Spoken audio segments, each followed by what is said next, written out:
So on this video, this is, let's say, for educational purpose mostly.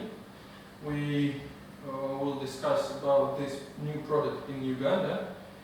I can tell that it's pretty famous around the world, but it's some kind of known around the world for last more than half a century, I can tell like that. So, and this is, what is it? This is FRP-Bar, which is an analog of steel rebar, actually used during any concrete construction, in any concrete construction.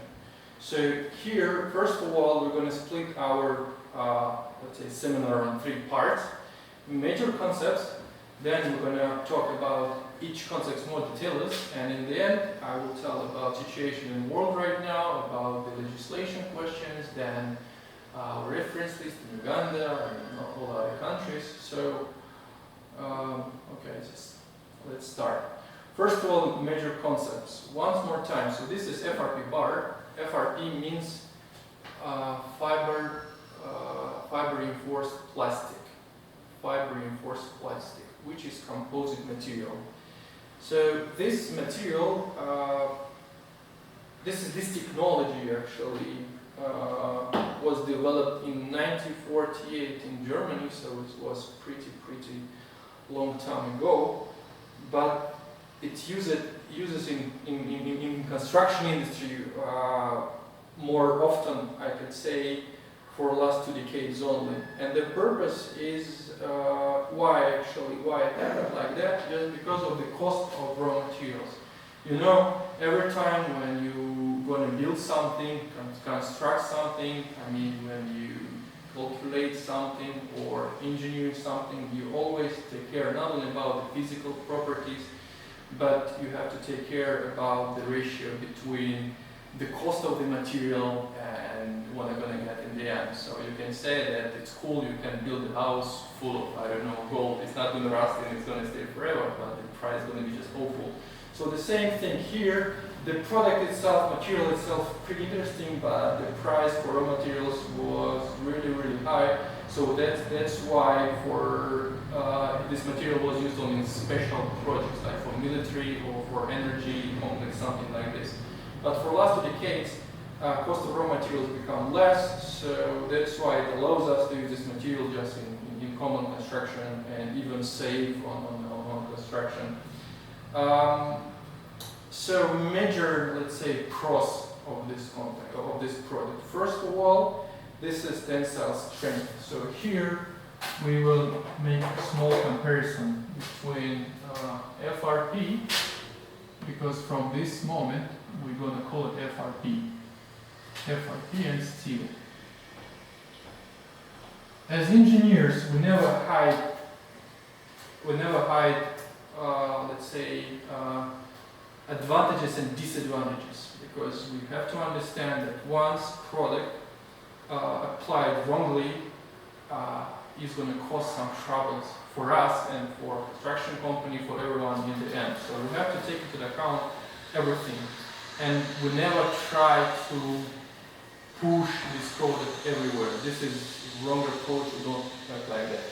So first of all, we can call it that tensile strength of this material is 1250 megapascals. So we're gonna explain this figure later if someone doesn't understand. And for regular steel, multi-time structures used here is 390 up to 500 megapascals. This is common tensile strength. Sometimes for special projects, of course, you can use steel with a much more higher tensile properties. Sometimes it can be up to 1840 megapascals, so which is even stronger than we actually offer here. But this is only for special purpose only. So that is why, and of course, the price for this is going to be several times, more than this one. So that is why we don't talk about it. Yes. So we're stronger than steel, and what does it mean for us? It means that ultimate stress for this material for the same diameter can be much more higher than this one. But we know that all the engineers calculate the structures according to the margin of safety or factor of safety. So if they calculated, let's say, ultimate stress for Y12 in this particular beam is enough, so there's no reason to rise it up. There's no reason, we just want to rise up the cost and without any sense. So it means that instead of, let's say, steel Y12, we can use FRP 8 millimeter diameter. And the ultimate stress here gonna be even higher than in Y12. That's the physics. Then I'm gonna explain in particular why, how to calculate. I think you know that, but anyway, one more time to be sure that you know how to explain to the engineers. So first of all, our pros that we are tensile strength is higher for FRP than for steel. Another thing is weight. Yes, we can tell that density of FRP is 1.9 tons per cubic meter. 1.9. And for steel is 7.8 tons per cubic meter, which is 4 times.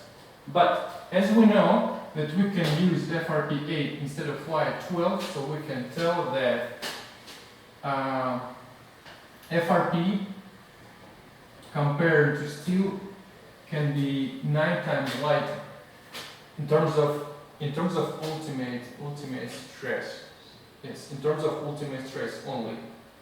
That's why we tell yes, we are lighter in this case.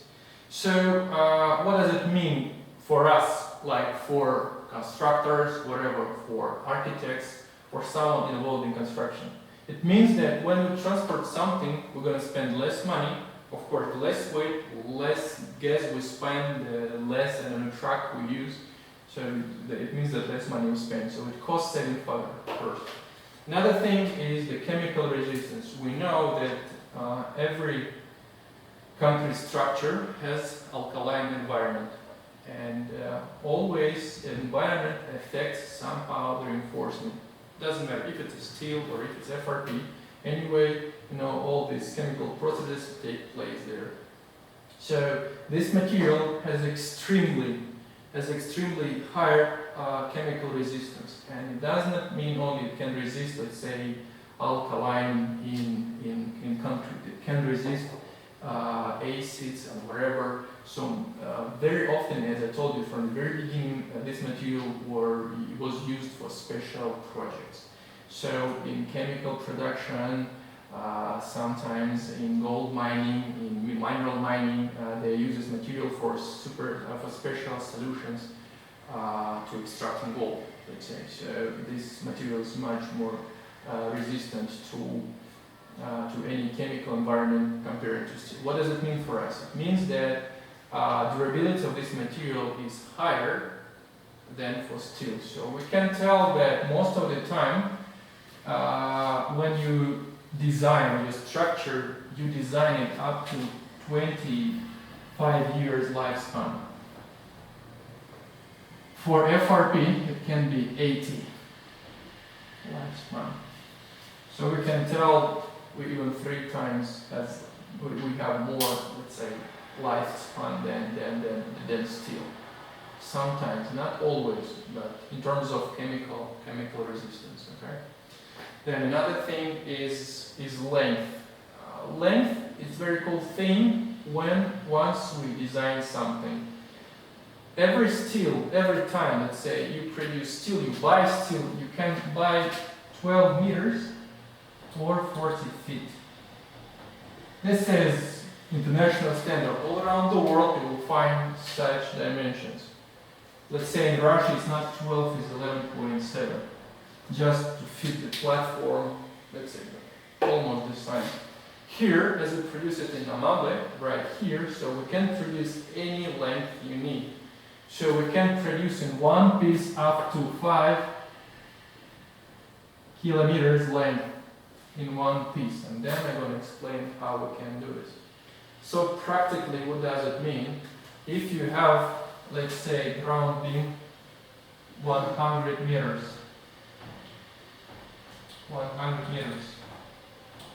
For steel, you have to do 12, 12, 12, 12, 12, and so on. And always you have to make overlapping. Okay? So for FRP, we can use one piece.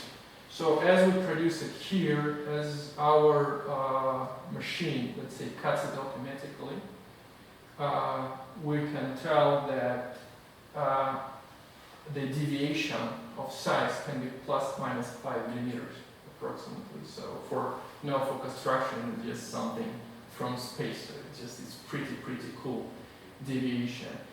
And why it is so important? Because everyone is common to these things. Okay, well, what the problem is with overlapping? But overlapping is always wasting of material, always. Let's say wasting of material. Every engineer on site knows that once he purchasing material, he has to add something for wasting. He has to add something for wasting. Let's say if he uses diameter 6 millimeter, waste can be reached 5 to 6%. If he uses, let's say, Y12, wasting can be reached 11%. You see? So in terms of one bar, maybe it's not a big problem. But let's say you build a big structure, I don't know, stadium or whatever, and you can imagine that 11% in total cost can be actually huge. That is why wasting and overlapping, it's a big problem, and that is why one pros of FRP that we can produce straight bar in one piece. And another cool thing is that when you construct something, matter of time always has sense. So in our case, as we supply one piece and we mark it right here, all you have to do is just put the material on the side, then unroll it. I will show how we supply, because we supply it in coils. And you don't have to waste your time to measure something, to cut something, you just apply the material right away. So no problem, you don't have to do anything, so no waste, zero waste. First of all, this is cool. Another thing that you don't have to measure anything. Just put it there and you can go ahead. So you can speed up your process pretty much. Then another thing is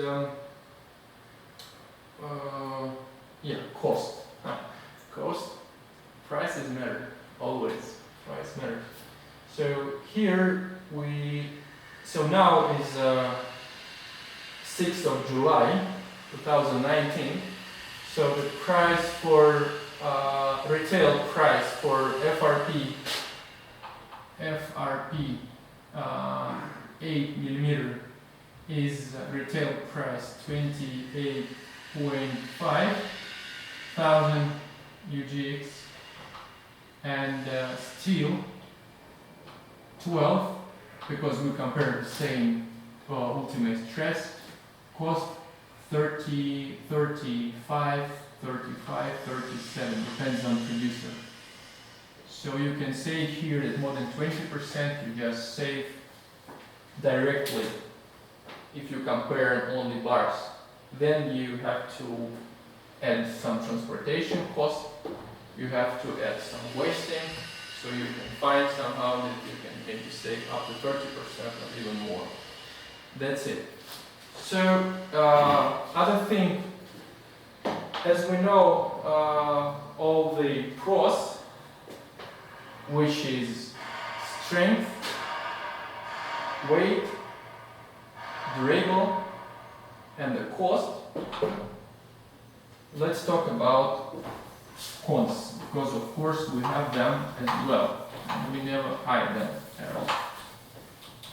Another, one of the very important index in designing, in engineering, is other tensile index, which we call Young's modulus, or modulus of elasticity. And this is one of the biggest disadvantage of our material. FRP has our product here, not all FRP because they're all different. Our product has Young's modulus 65 gigapascals. Steel has Young's modulus 160 to 200 gigapascals. So we can conclude that we are three times, let's say, has less index than steel. And physically it means that we you can't use it. I mean, not you can. So we do not recommend to use it for suspended structures because deflection here is going to be a bit more. So in the practice, we're going to talk about it a bit later, but in practice, as we know that ultimate stress is still higher, so our structure will hold all the loads, it should, but the crack opening is going to be much more higher, and for your, let's say, for your customers, it's going to be much more stressful.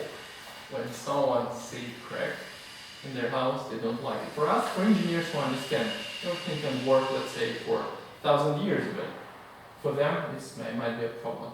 Another thing that this material is unbendable. Unbendable. So it means that this plastic material, so you can't bend it. And we know that always in construction we have to make angles, we have to make U-shape, we have to make something like this when we, let's say, construct columns, okay? Just to maintain the central line. We have to do this. So, in case of FRP material, there are two solutions. First of all, that we can make this prefabricate shapes. But this is not available in Uganda now, but let's say theoretically it's available.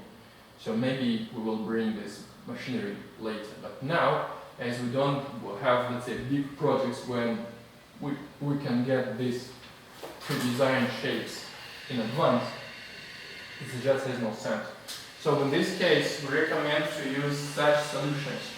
So you use FRP with a steel, where stirrups, let's say for this column, stirrups are made of steel wire, and the main direction made with FRP. That's it. So that's the idea. Or sometimes you have to make this anchorage in the corners. Let's say if you have a slab, whatever, or ground beam, you always have to make this angle. Always. This is the rule. So we recommend to use it with a steel like this. So you use partly steel, overlapping with a steel. You join it with a bending wire, and it works perfectly. The length of overlapping should be the same as, let's say, it's common construction rules. So it depends on particular place when you apply it. Sometimes it can be up to 60 diameters, sometimes 35 diameters or something, but it depends, let's say. Overlapping, sometimes it's not recommended, it's mandatory. So it has to be done, actually. So, first disadvantage, one more time, Young's modulus less, then they, let's say, they unbendable, so we can't bend it. Then, another thing is that temperature exploitation. This material doesn't burn at all, doesn't burn. But we know that after the temperature up to 200 degrees Celsius, the tensile properties of this material become less. So it means that tensile strength and everything become less because resin inside of this material just loses its, let's say, its ability to distribute the load and everything. So it becomes weaker. And this, in this particular case, we have some restrictions or some additional options how to use it in critical structures. Okay. So we know all the pros and all the cons, and as we know all of them, which are the best places, the best applications to use FRP-Bars? Where are they? Where are they? First of all, as we know all the things, we know that all the foundations, I mean all the details, industrial floors, ground beams, how we call it, foot on the foundations can be used with FRP, just pretty good. Another thing is that, let's say, columns,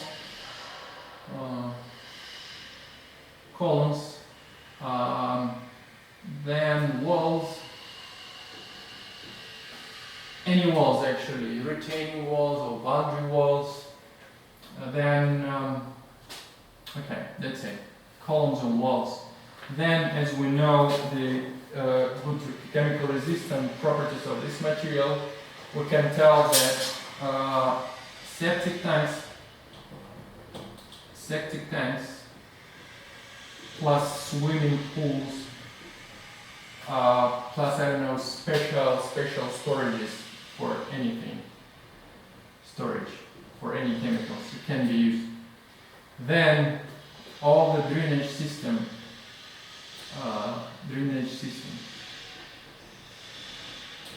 is going to work perfectly. That's it. Without any additional, let's say, things, this is all application we can recommend. Then, once we start to talk about suspended structures, special preparation should be made. So we will talk about it later in the next video. So then let's say reference list. So this material pretty popular in Canada now, in US, but in US most of the time for special projects, because for them price for steel and FRP difference not so high as in Uganda. So for them they have price almost the same. There is no sense to use FRP. Let's say here in Uganda, as we have got much more, so it's much more interesting to use FRP instead of steel. In Canada, lots of structures built with this material. Let's say the 300 bridges, more than 300 bridges in in Canada built with this material. And this is an interesting question because this is a suspended structure, and we're going to explain why they can use it in suspended. Once here we don't recommend to use it. So in Canada also they built a treatment plant, a huge treatment plant made fully of FRP. So that's very interesting. Then in Russia we know this material for more than 10 years, and let's say application just grows every year. I can tell that for last decade we have growth more than 100 times of producers of this material. So you can imagine how fast it goes. In Europe, more or less, it depends on country. Now, several days ago, we've seen article about Australia. They start use this material. Then Arab Emirates, they use this material for the subway. They have no producers there now, but they use it for the subway for sure. That's it. So then, question about the legislation, which is very interesting. Sorry, I didn't tell about Uganda. Yes, in Uganda, for 1 year of our production, we can tell that we finished, let's say, more than 80 different structures, industrial and commercial, not commercial. It's something like this. So the question for legislation, always this is a very important question, because as engineer you can't use material which doesn't confirm anything actually, because always at least you need to compare results with the specification. So any type of steel, any type of reinforcement has specification you can check, and you can compare test results and specification if it, let's say, confirmed or not. Here we use two standards for testing: the standard ISO and standard American Concrete Institute. So this is basically for Europe, and this is for United States. For Canada they have the standard as well, but we use, let's say, most common here. And specification we use for this institute. Now in Uganda we started this process more than 1 year ago actually. So we finished everything now. So it's the standard now is on final signature. That's it. But now, as we have certificates from UNBS,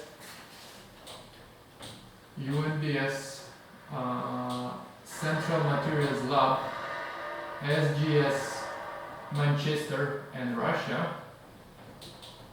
we have all the scope of test results, which shows us that our material, all the properties of this material fully satisfied, and actually even they're much more higher than, let's say, specification here.